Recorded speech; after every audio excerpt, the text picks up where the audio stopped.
Hello everyone, and welcome back to the Flutalk English.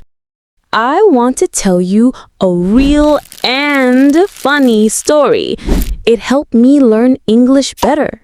Yes, a true story from my own life when I made a big English mistake. It was so embarrassing, but also very funny. So, let's begin.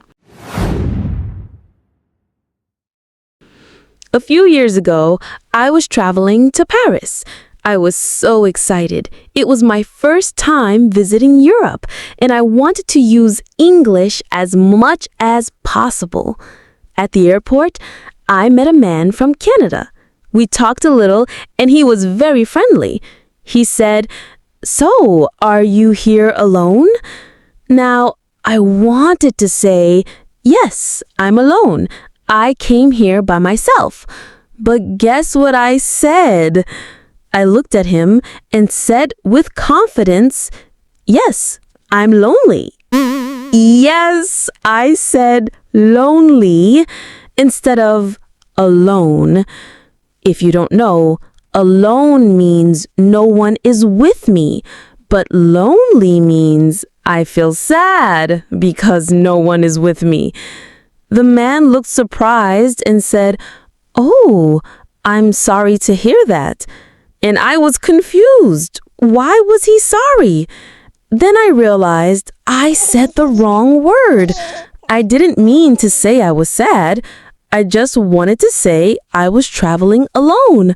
I quickly laughed and said, "Oh no, I mean alone, not lonely." We both laughed. It was a little awkward, but also funny.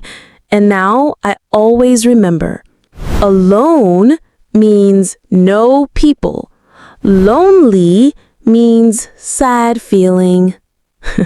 After that, I became more careful with new words, but I also stopped being scared to speak because I learned something important. It's okay to make mistakes. It's okay to say the wrong word. Mistakes help us grow. We all want to speak English perfectly, but the truth is, no one is perfect. Even native speakers make mistakes. So next time you say something wrong, don't feel bad. Smile, laugh, learn, move on. Maybe one day it will become a good story, just like mine. Thank you so much for listening. If you ever made a funny English mistake, I'd love to hear it. Send me a message or leave a comment. Let's learn and laugh together. If you enjoyed this video, then you can check my all video for Improve Your English. See you in the next episode of Flutalk English. Take care and keep speaking with confidence.